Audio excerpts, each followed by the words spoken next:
AIM Global One-on-One Question with Jasmine De Luna. Tanong, bakit kailangan mong sundin ang sistema ng AIM Global kaysa sa magsarili ka ng sarili mong sistema? Sistema. Ano bang sistema? Kailangan ng, sabi na ni Sir John Aspery, walang sikreto. May sistema. Ang sistema, ano bang sistema? Kasi sabi ng sistema, di mo naiintindihan. Dati kasi nung nagsisimula ako, di ko alam yan. So, explain ko muna kung ano yung sistema. Pag naliligo ka, di ba ang una, maghubad ka ng damit, then magbubuhos ka ng tubig bago ka magsabon. Kailan? Naunang pagsasabon sa paghubad ng damit.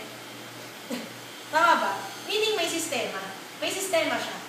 So, ano may sistema ng AIM? Seminars, follow-up line, attend trainings, meeting after meeting, dapat repetition is the mother of all learning. Kailangan paulit-ulit yung seminars, ganito, ganyan. Yun, sistema yun. Proven and tested na yun ever since 1980s, 1990s. During nung mga golden age ng networking nung 1990s. So, ang sistema, kasi you don't have to reinvent the wheel. Lalo na sa mga grupo na may sistema na may made ng system. Kaya nga may sistema na para hindi ka na mahirapan eh. Kung gagawa ka pa ng sistema, hindi ko masasabi na mali yung sistema mo, okay na naman gumawa ka ng sistema. Pero pag gumawa ka ng sistema, medyo matatagalan ka kasi may trial and error eh. Unlike yung sistema ng upline mo, kung ang upline mo may resulta na at may sistema siya, sundin mo na yun. Kasi meaning, na ano na yun, parang proven and tested na yun, na trial and error na yun. Na kung ikaw, gagawa ka ng sarili mong sistema, mata-trial and error ka, hahaba pa yung journey mo na wala kang resulta. Kasi remember, ang networking, humihirap siya eh. Habang wala kang resulta at tumatagal ka sa networking at wala ka pang resulta, lalong humihirap siya.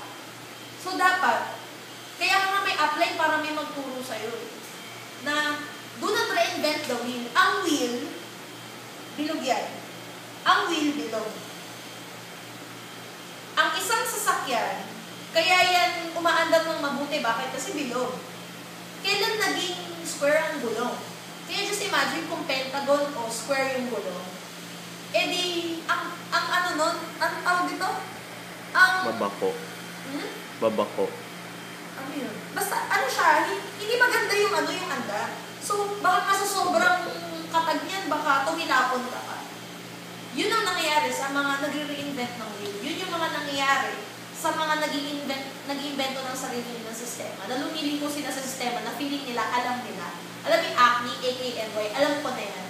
Na feeling mo alam yung sistema, madadapa ka. At pag nadapa ka, lalapit ka lang naman din doon sa upline mo na nakakaalam talaga ng sistema. At tatanungin mo na naman siya. So, kung suggest ko kung ayaw mong matagalan yung journey mo, follow the system. Do not reinvent the wheel.